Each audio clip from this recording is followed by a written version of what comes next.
Hi everyone, it's Dr. Ramani and welcome back to this YouTube channel on narcissism and narcissistic relationships and healing from these relationships. And just as an aside, today's video actually takes on healing, but if you're interested in a deeper dive, just check out our video notes and you can click on that link for our actual healing program. But today we're going to talk a little bit about why a lot of survivors of narcissistic abuse can sometimes find it a little bit more comforting to be alone.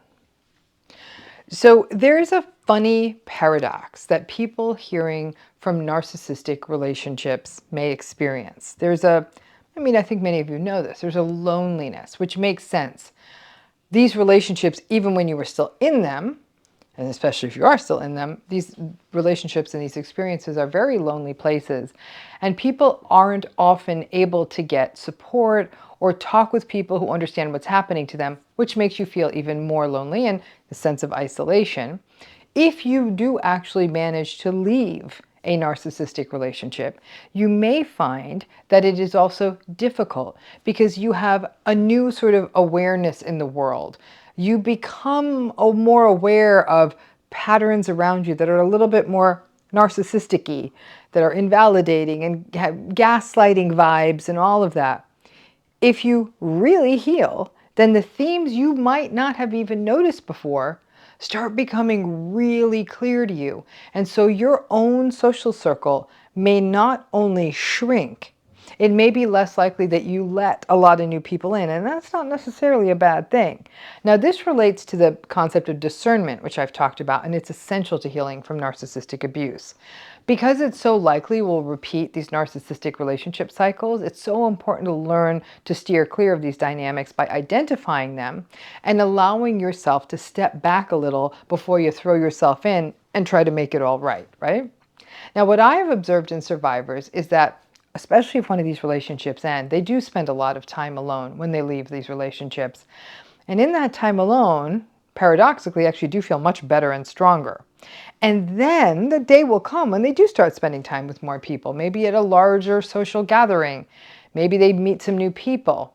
And a lot of folks will say, you know what, I'm actually finding it a little bit unsettling to be with other people. The insensitive comments, the gaslighty stuff, and the fact that you've been through something that most people don't get can mean that you feel like you're doing better, healing, getting stronger, growing past this damned relationship. And then boom, after time alone where you're healing and not being gaslighted every day, now you find yourself in a mixed group of people and it can feel like a setback. It's not a setback, but it highlights how tenuous this process of healing is and how important discernment can be. Now, what gets interesting is a phenomenon where many survivors, even if they're extroverted, may actually find that they feel most at peace when they're alone. It's when they feel like they can finally relax, be themselves, not be as vigilant, feel that they're not being judged. And obviously that's going to make sense, especially if all of that was happening in a relationship. Now, for survivors of narcissistic relationships in certain people were a source of stress and frustration, disappointment, manipulation, criticism, judgment. None of that's good. And when you heal, that same vigilance may persist. So first of all, we do know that solitude is great for healing. Those times where your nervous system can kind of take a rest, of not having to be on edge, of just exhaling and being you, it's essential. Think of it as just sort of putting a sprained ankle up so it'll heal. It can be complicated because some survivors will say, but I also feel lonely.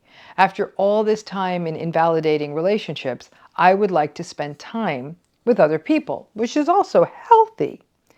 Now, so then you do. And again, what happens for many survivors is that time with other people can actually feel more demanding and unsettling. You may be more on edge, more self-monitoring, watching what you say, or being worried about saying or doing the wrong thing or right thing, or feeling hurt by offhanded comments that others who do not understand what you've been through may make. And it may not even be because of you, it's just because they're jerks, right? Let me give you a couple of examples. This may be for if you're a person who's divorced or you've left a long-term committed relationship.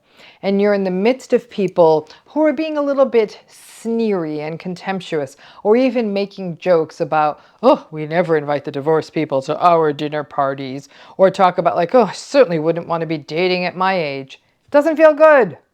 Or a person, let's say you're someone who hasn't seen some old friends in a while, not since you've gotten out of this relationships, and finds that their lives are quite different than yours. They're very sort of steady and healthy marriages, might even be a reminder of what you don't have in your life. They may not get what you've been through. Or it might be a situation in which a person may have distanced once and for all from a particularly noxious family system and is in the middle of a group who is talking negatively about someone who's not close to their family, saying, "Ooh, did you hear she's not really talking to her mother?" And they may not know that you're a person who's having that experience of having to distance from a family. These experiences can be exhausting, and there's lots more. I'm sure all of you could think of a few that you've been through. To have gone through narcissistic abuse and then come through the other side is a very isolating experience, something that most people do not get. They think it's just the usual family stuff. Families are tough, families are complicated, or relationships are hard. But you know, after what you've been through, and I certainly know it, it's a lot more than that. And this is why those times alone are not only so important to survivors, it's probably why you find them easier or might even crave them. The most important work of healing is individuation, coming into your own, finally sort of giving yourself permission to fully be yourself. It's that idea of authenticity. That's it. No longer feeling that you have to clip your wings or your soul in order for your relationship to work. As you lean and heal into that more authentic state, you're then better able to discern and stop living your life in that imbalanced state of chronic self-blame and self-doubt. But to do this, you're going to need long stretches of time where you just get to be you. And that is often best achieved by spending some time alone. For a long while, as you heal, other people are going to be a little bit tricky, especially new people, because a lot of folks don't get it. The dismissive comments, the not accounting for the idea that people could be this manipulative and this invalidating, or just the BS things people say just because, I don't know, they're jerks. It can mean that you need to pace yourself. Those times alone, yes, I get that they could feel lonely. But if you could perhaps reframe them as times that you're fortifying, building out your identity and yourself, times when you aren't devoting all of your psychological resources to ensuring that you are monitoring yourself in the room and making sure you're, again, this is not walking on eggshells. Instead, you can put the effort and the time into just coming into yourself. Listen, it's well established. I'm an introvert, so I think solitude is the best state ever. So for those of you who are more naturally extroverted, the solitude can sometimes feel like one more challenging process in healing. But if you're blessed to have the kinds of friends or social connections that do not always put you on your back foot, that you feel like you can truly, fully be yourself with, then great. Maybe not truly solo solitude, but limiting yourself quite a bit, at least initially, to interactions within this safe small group. In the early phases of healing, being particular about the company you keep is crucial. And the solitude becomes a reminder that you are actually great company. And all of that got lost in those years of invalidation. You stopped knowing who you were. And on top of that, having that kind of psychological nervous system rest for a minute can fortify you for those times when you are in groups and having to listen to inane people say inane and insensitive things. However, also remember that after being through a narcissistic relationship, you have some new strategies in your back pocket, including just disengaging and stepping away. You no longer need, ideally, hopefully, never again, to be an audience to other people's invalidating BS. Whenever you can get out of it, do so. I hope that's helpful. And remember, being alone is a really important part of healing. And a lot of people say, oh, I am spending a lot of time. As soon as I started spending time with other people, it was a bit jarring. Listen to that. It's a very common experience. Thanks again.